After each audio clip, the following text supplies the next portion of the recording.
Hello, everyone. I'm thrilled to welcome Shellye Archambeau as our guest speaker for our All Hands meeting this year. One of Silicon Valley's first female African-American CEOs, she's a recognized global business leader whose name frequently appears in Forbes, the New York Times, and Business Insider. Just a few days ago on October 6th, her book, Unapologetically Ambitious, Take Risks, Break Barriers, and Create Success on Your Own Terms, was released, and all of you will be receiving your very own copy in the mail. In a quote from Ben Horowitz, our co-founder of Andreessen Horowitz, he states, Shellye's life story and the lessons it carries are a powerful example of focus and ambition that can shape your life for the better. Shellye, we feel so lucky to have you here with us today. Thank you for joining us during an incredibly whirlwind week for you. Well, thank you. Yes, it has been a whirlwind week, but very exciting. On Tuesday, the book actually launched. I feel like I was 3 years pregnant and it finally came out. I'm going to start out with some questions for you, and then we'll open it up to questions from the audience. For our attendees, if you'd like to ask a question, please type it in the Q&A box, and we'll take some questions at the end of the program. First, when I first heard of IBM as an acronym for I've been moved, it was when I had a roommate in college whose father had worked for IBM. Your father worked for IBM. You started working at the company when you were in high school, all throughout your undergraduate career at the Wharton School of Business, and you moved up to its highest executive ranks in your 20s and 30s. You moved from Philadelphia to Silver Spring, Maryland, to Tokyo, to Dallas. You know, our legal professionals who we place on really high-level projects are maybe working for 6 to 12 months for very large legal departments like Apple or Facebook, and then replacing them somewhere else. And they're having to make that transition. I'd like to hear from you about best practices for developing allies and working as a team when you're constantly picking up and moving to a new work environment. Oh yes, that's definitely something I have experience with. So I found the best way to get, I'll say, into and connected with a team or a group is actually by offering to help. Because everybody's willing for you to offer help. Whether or not they need it, et cetera, is a different thing. But nobody considers it rude, right? No one is put off in terms of by doing that. So the best way to actually meet people when you start into a new area is to offer help. Now, there's a lot of different ways to offer help. That doesn't mean you have to offer to write a brief for somebody. I'm not saying that. But you can offer everything from, I'm going to go grab some coffee, back when we actually worked in the same place. Would anyone like one, right? Or I just came across this really interesting, can be an article on something that's related to what you're doing. I thought I would share, right? Let me know what you think. But anything like that where you're actually giving and providing actually creates a tremendously good first impression, first of all, because you're seeing as, oh, someone who wants to be helpful. And then many times, if you've offered to be helpful, people will actually offer to be helpful back, so that it enables you to create relationships that are just beyond what you actually have to do and the actual work pieces in front of you. Great, thank you. When you took your first job in Silicon Valley as CEO of Zaplet, your family stayed in Dallas and you commuted back and forth, and you worked remotely on Fridays. We're currently in a circumstance where all of us are working remotely all of the time.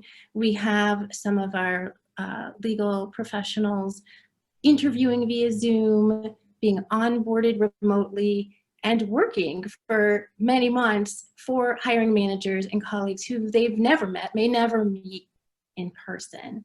And would love to hear if you have just some best practices in, how to make a great impression, how to build your reputation and connect with colleagues when you're remote all of the time. Yes. So first is, here's what not to do, right? Don't be the last one to join the call, the video, the whatever it is, and have people waiting for you. It doesn't even matter if you're on time. If you're still the last one, there's still this view that somehow you were late. And it creates this impression, right, that you think your time is more valuable than other people's time. It's this really subtle thing. But one of the best things you can do when you're working remote constantly with other people is just make sure you're not the last one. And actually, if you're trying to meet people and get to know people a little bit, try to be the first one. Because then as others come on, and you know, they never happen at the same time, one and then another and then another, you get a chance to actually have a brief interaction, right? Or a brief conversation, which is just jumping into something. So again, it gives you a chance to create, if you will, those connections. The other is it's rare that you're doing things where you totally working in isolation. Usually you have to interact with some set of people. So to help people know who you are and what you do, it would be perfectly reasonable and actually helpful. Remember that word help, but actually helpful to actually, who knows, once a week, whatever the right cadence is, you know, once a week, just put out something to say, hey, thought it'd be really helpful for everybody to get a quick status on where we are at such and such, or what I've been doing, or what's next, etc. Again, you're doing things to show that you care about everybody else in the group, right? You're communicating. So you'll see a trend in what my advice is. I have found that the best way to build a network and relationships is by giving to others. And giving is help, it is advice, it is time, you know, it's whatever it is. So those are ways that I find to actually be able to connect with people the easiest. And if there are people that you feel you have a little connection or you want to get to know a little bit better, it's perfectly fine to reach out to say, hey, you have 15 minutes, right? Be careful.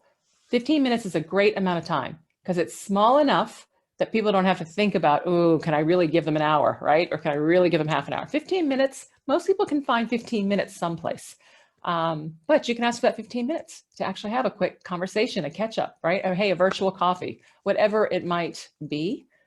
But the key is taking the initiative to figure out how you can be helpful and using opportunities that present themselves to actually have those initial conversations by being first in the room. Many of us are on Zoom, you know, more so than we ever imagined. Me included. A bit of Zoom fatigue. I'm wondering if when you're trying to connect on a remote basis, if it's helpful to like mix it up, like maybe actually do an old world phone call every now and again, or, you know, well thought out email, or, you know, maybe a distance meet in a, you know, just something, because we get so many requests for Zooms these days. It's kind of overwhelming. I completely agree. And the answer is yes, a resounding yes. Let me tell you one of my favorite things to do, and that is to schedule a call. If it's something where you don't have to actually see, right? You don't actually have to see, and we're scheduling, I'll say, hey, let's schedule it as a call so we can both walk. And then literally, right? Because we're all working from home. So you can get up and walk around, right? Outside, actually get some air and have the conversation. So I've totally been doing what I call walks and talks, trying to interspace a little bit, because you're right. Sometimes you feel like you're glued to this chair. I've never been so, I don't know what the right word is. I feel like a lump, but I've never sat in one place for so long as I have over the last several months. And I'm sure others are feeling the exact same way. Great. At Paragon, we place high-level legal professionals. Typically, they're working on an hourly basis, a 40-hour work week, which is foreign to most lawyers and contracts managers and paralegals. You know, the legal profession is very demanding. People work around the clock. And one thing we actually kind of take pride in is that we provide work-life balance, right, for our professionals. And I, you know, as head of recruiting, I find that I say that quite a bit. We feel like you have sort of certainty about visibility of when you're working, when you're not working. Because typically you're not going to be working, you know, weekends when you work with us. And I noted when I read your book that throughout all of it, you mentioned you do not like the term work-life balance, and you prefer to take a more kind of strategic approach of figuring out what your work priorities are, your personal goals are, and then coming up with a plan from that. And I was just hoping you could expand on that for us. Absolutely. And it's so true, Anna. I don't like the term work-life balance. And let me explain why. what is a balance? If you close your eyes and think about what a balance is, right? It's a fixed structure. It's got a pole at the center, bars across that holds two weights that are even at all times. In essence, it's static. Life, and I'm not even on how many hours you work, life is not static. Life does this. And so I don't like the term because I feel that everybody is measured against this balance concept. And honestly, it's almost like it was created to make us all feel perpetually guilty because who's going to be balanced at all times, right? You are just not. And so that's why I really don't like the term, because I just feel it, this guilt, oh, work-life balance, I'm not balanced. No, work-life integration. And work-life integration doesn't matter how many hours you're actually working. You can have work-life integration whether you work part-time or you work, a huge amount of time. It doesn't matter. It's what's important to you in terms of that integration. So that's why I say, take what's important to you professionally, take what's important personally, put them together, and now prioritize in a collective way so that you can get done what you need to get done, but also made a conscious decision about what doesn't get done or what somebody else will go do.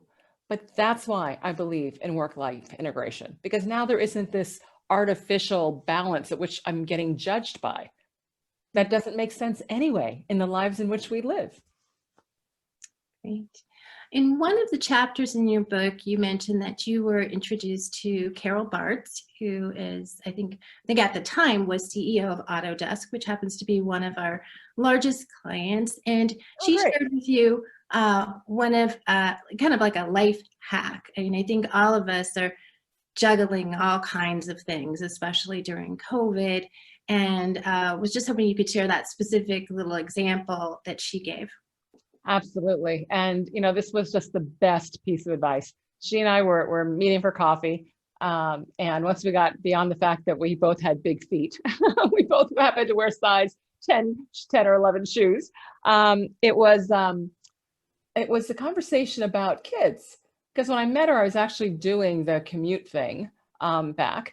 And she was saying, Shellye, one of the things that she has found to be really helpful is setting expectations at home with her kids.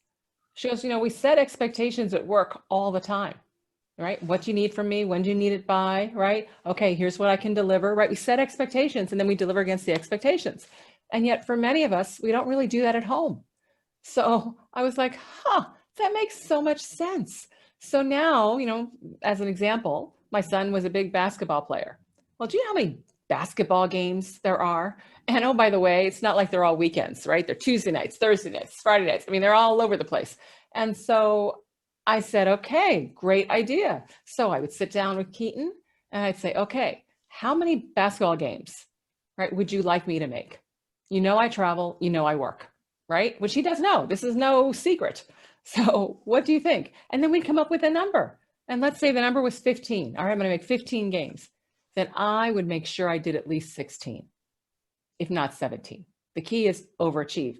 So suddenly, instead of missing the other 14 games and being a dud because I missed 14 games of the season, I'm a champ because not only did I meet my commitment with him and make every single one, I made one more. So setting expectations at home actually helps tremendously because frankly, your kids, your spouse, everybody knows what's on everyone's plate. So you can actually have a real conversation that they will get. It's not like this is a surprise. You also talked about in your book how your daughter shared a journal with you. I know during her high school years, she was in high school in Dallas and you were commuting back and forth. And that's, that's a very key year when you're coming up. But I think it came from her to you, and it was a way that you were able to keep in touch. Yeah, that's one of my most precious memories. So for those of you that have kids, especially kids that are now teenagers, early teens, et cetera, and then they become teenagers, it's a tough period. They're going through a lot of growth, right? There's this whole control thing. They want to be their own independent people. One day they want to be an adult, next day they want to be a kid, right? All that stuff. And so we had all that stuff going on too. And here it is Mother's Day, and I'm unwrapping my gift from my daughter, and I open it up, and it's a book. And it's a book, and on the outside cover, it's got all kinds of travel-related symbols. And you open it up, And it's actually one of those blank books, blank pages inside. And she'd written on the book, I'm going to paraphrase, but basically, Mom, I brought this journal for us so that we could stay in touch while you are traveling. So 1 week, you'll keep the journal and write down what you're thinking and what you're doing. And then you'll bring it home and I'll keep it the next week and I'll write down what I'm thinking and what I'm doing so we can stay better in touch. I'm going to get emotional now. Oh my God, the tears, the fact that my teenage daughter actually wanted to be able to communicate, with Mom. It was so thoughtful to get something like this. I mean, oh my gosh, I didn't even think of that. So it was amazing. But yes, there are all kinds of things that can be done to indeed improve communications, whether you're there every day or you aren't. Great. As a woman of color, a wife, a mother, a business executive, a former CEO, you have overcome many challenges. And just curious, where did your ambitious streak come from? Because it sounds like, it was there in high school, even that you really, knew you wanted to have a big career. Just curious. Yeah.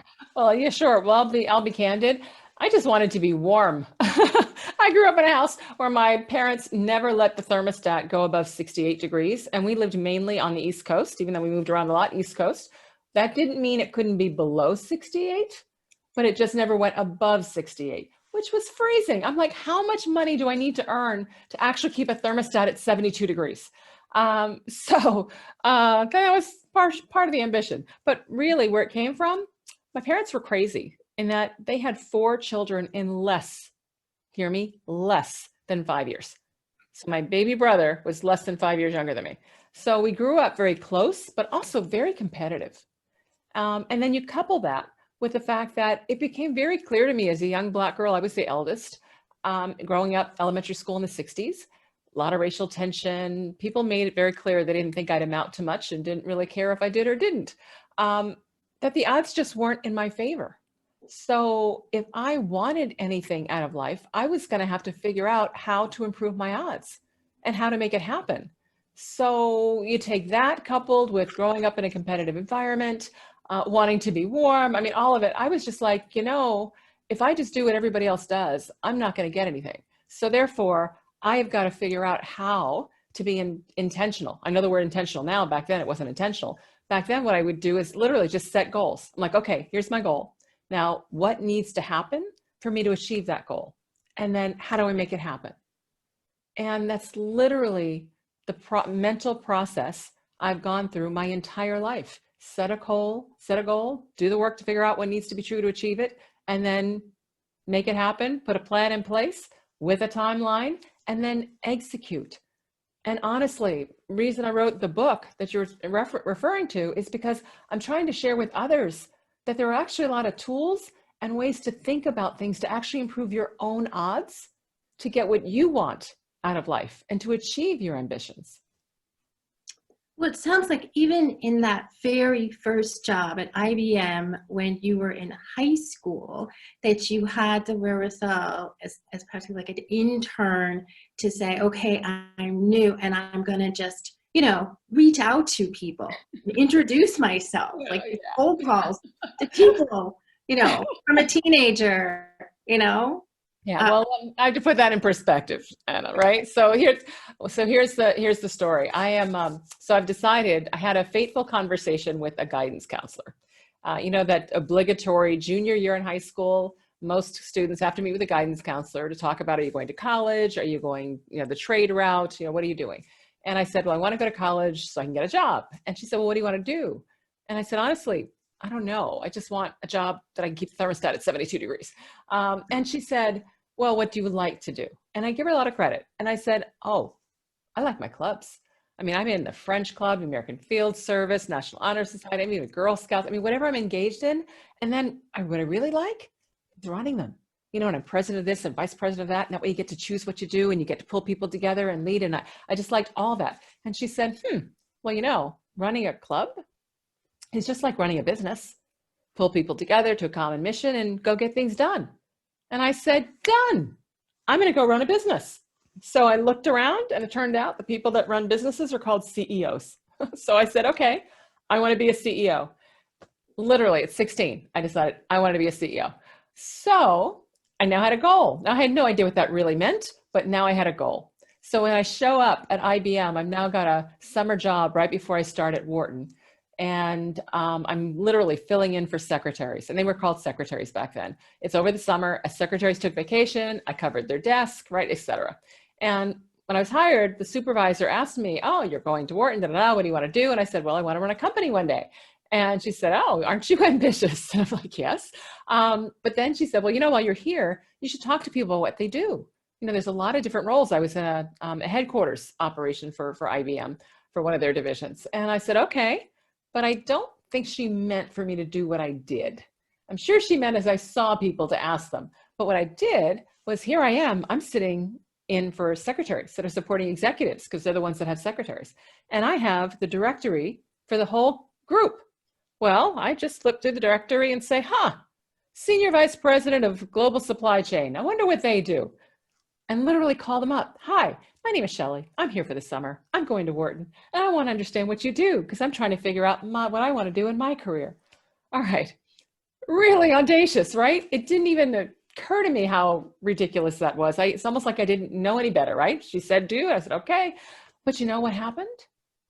Most people made the time to talk to me. Some people even invited me to meet them for coffee or for whatever. And now that I realize what transpired, imagine somebody getting ready to go to college having the audacity to call. They thought it was kind of cute, like, oh my gosh. But it worked for me because I spent the summer really getting an understanding of business roles and what different groups did, right? And how all this worked. So it was huge in terms of helping me figure out, what, I definitely want to go into tech. And it helped me also understand the whole power of sales. Because I got a chance to ask people about the CEO and what kind of roles the CEO had. And it turns out every single CEO at IBM, which is where I was, started out in sales.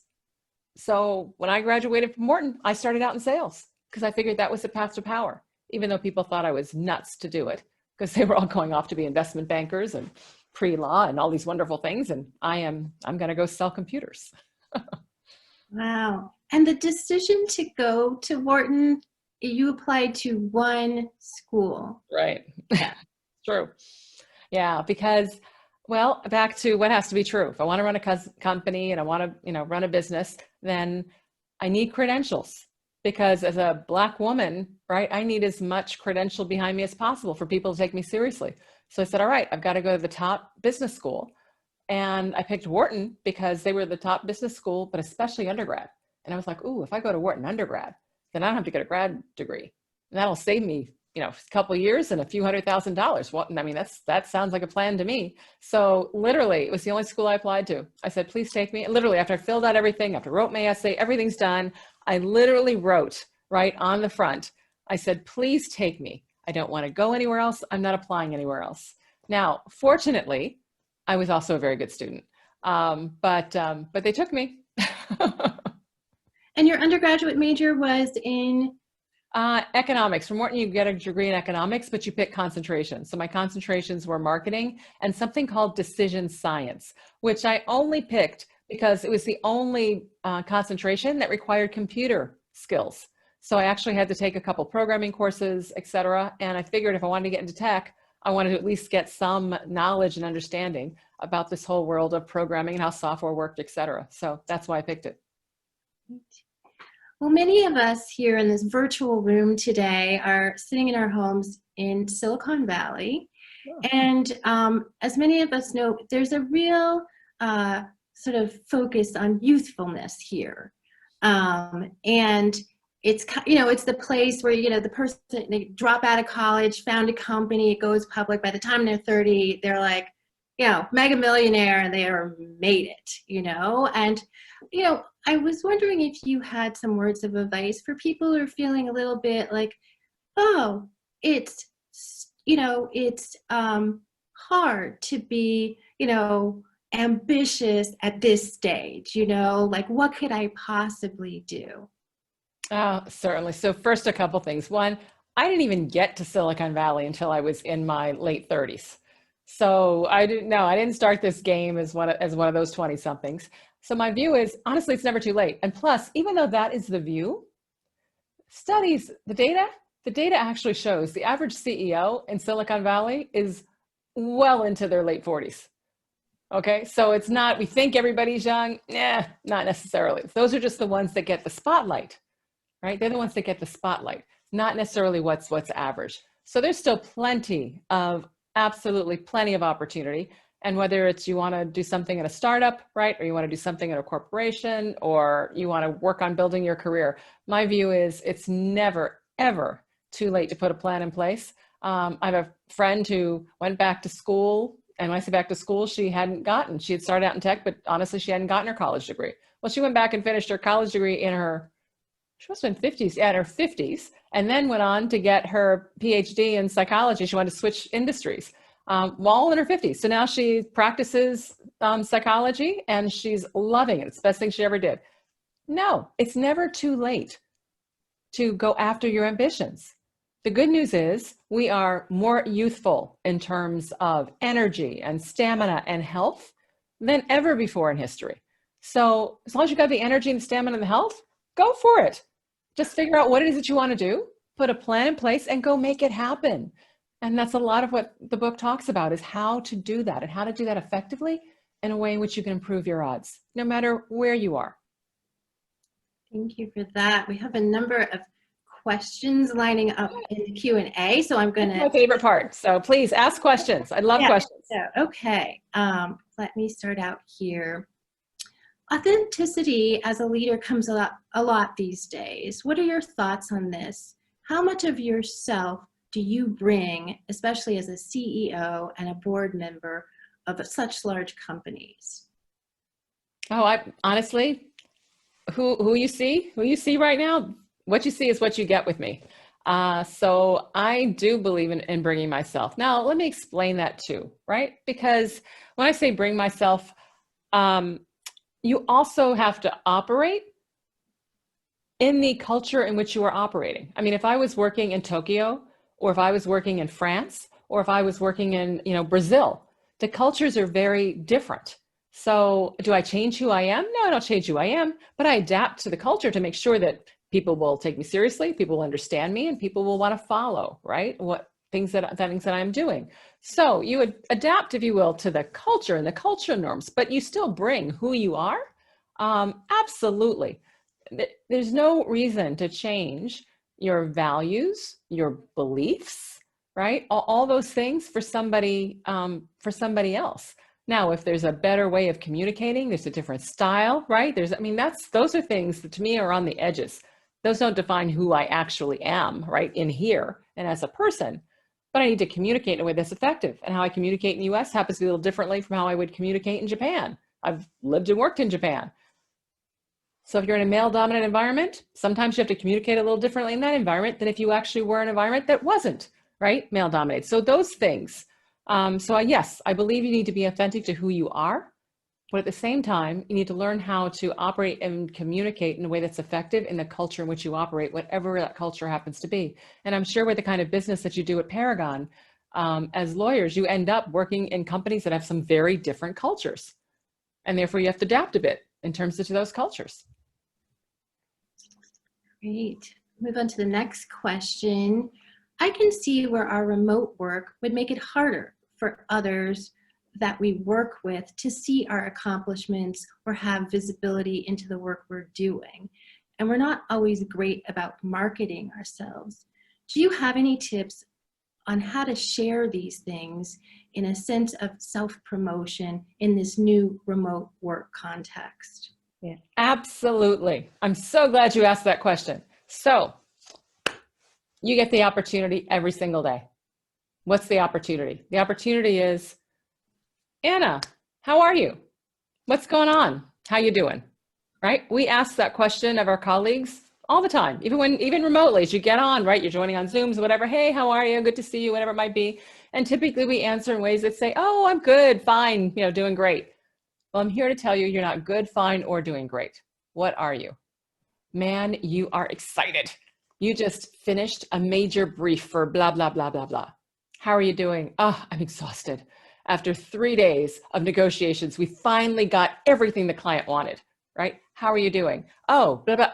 And I think you get the point. The point is that took 20 seconds, 20 seconds. And you're not bragging, you're just answering the question. But by answering the question with what you're actually doing helps people now understand what your skills are, right? What you're doing, what you're engaged with, where you're working. I mean, all those things. It's really important, especially now, for people to know what you're doing. So you're not fine. Stop saying you're fine. Great. We'll move on to the next question. I love your point about setting expectations at home and working to exceed them. Do you have any other thoughts on how to manage mom guilt or parent guilt about having a demanding yet fulfilling career? Yes. You know, it's interesting. I was raised in a household where my mother used to say, don't let them win. And what she meant by that was you can't control what people do to you, and you can't control what people say to you, but you can control how you respond.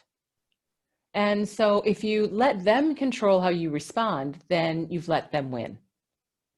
Now, I share that because when you think about the guilt factor, right? Typically we feel guilty because we feel we're being judged somehow. Well, the judgment is typically external. So you have to decide, is that even what's important to you? You know, that's my whole thing about work-life integration is priorities, setting priorities and letting things go. Let me give you an example. As my kids were little and my husband and I are both working, and my daughter had really thick curly hair that to make it look nice, she actually had to brush, comb, and braid, right? Okay, I can't do that all the time. So he has to be able to do it too. So, all right, it's his period to go do it. Well, he's never braided hair. So he's learning. He's a champ, right? So he gets in there. So he's learning the whole bit. Well, let me tell you, for the first couple months that he's learning, she's going to school with her hair pretty jacked up. You know, the braids are kind of funky, right? They're not straight, I mean, right? Okay, now I could be worried about that. I could sit there and say, oh my God, I'm sure when she gets to school, people say, where is her mother, right? But is that important in any way? Kathleen, she's a little thing. She doesn't care how she looks. Think about it. Your kids, she doesn't care.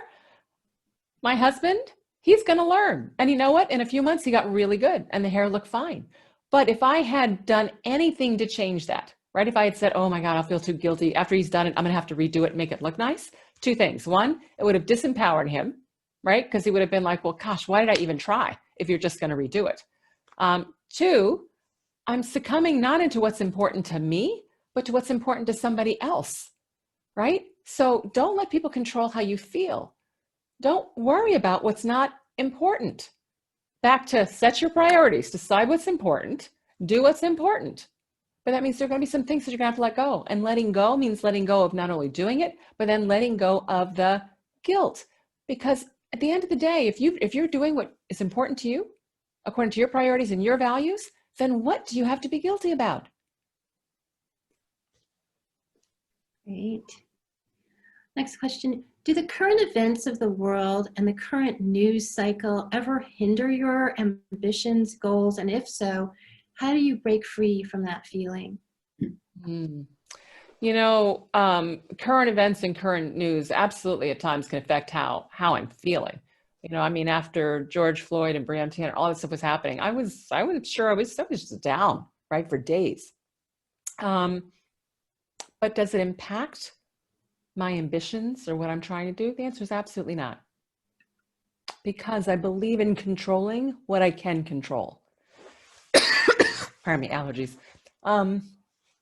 So if there are things that I cannot control right now, then I'm going to try to get focused on what can I control and what difference can I make? And that's where I put my energy. But I always keep forward. I try very hard not to let things stifle me or overwhelm me because they're things that I can't control.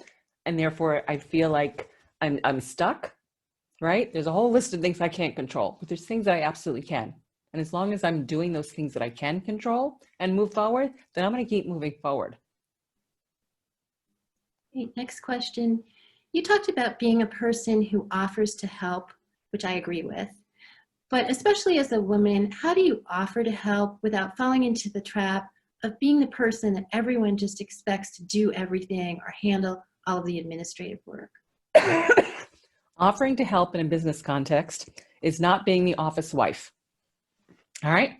So a lot of times we fall into being office wife. So being helpful is not doing what I would call administrative tasks for someone else.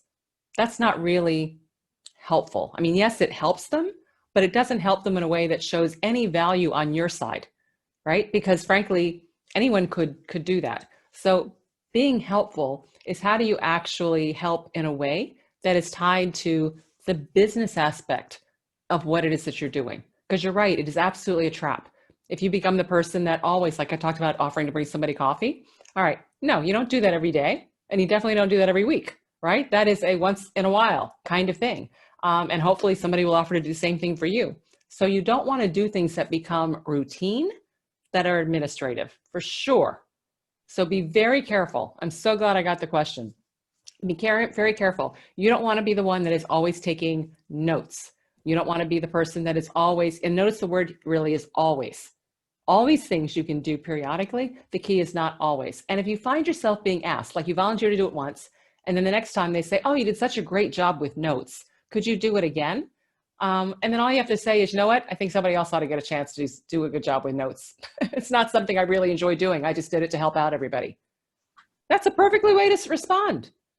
Okay. But don't just take it and then get angry, right? Because you feel like, gosh, why am I the one that's always doing this?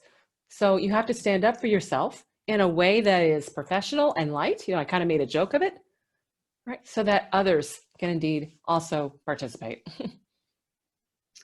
Great. You've spoken a lot about, being helpful as certainly a way to connect with people, add value. How do you think about asking for help when you need it? Big believer in asking for help.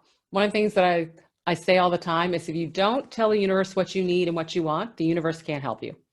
So tell the universe. So yes, I think it's very important to ask for what you need. And actually, there's a great book for those of you that... What advice would you give to attorneys in how to successfully engage with, provide advice to, and add value to a CEO and a business? The first thing is make sure you're really clear on what the strategy is for the company and what the priorities are that the CEO has.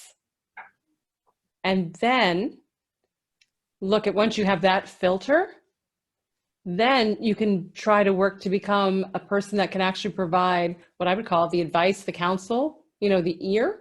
But it means investing yourself to make sure that you understand what those are and then getting really knowledgeable around those particular areas. I find the best lawyers are the ones that leadership, whether it's a CEO or it's direct reports to CEO, but the business leaders turn to bounce ideas off, right? And to get perspectives, et cetera, because a lot of times, because of how lawyers are trained, really logical thinkers.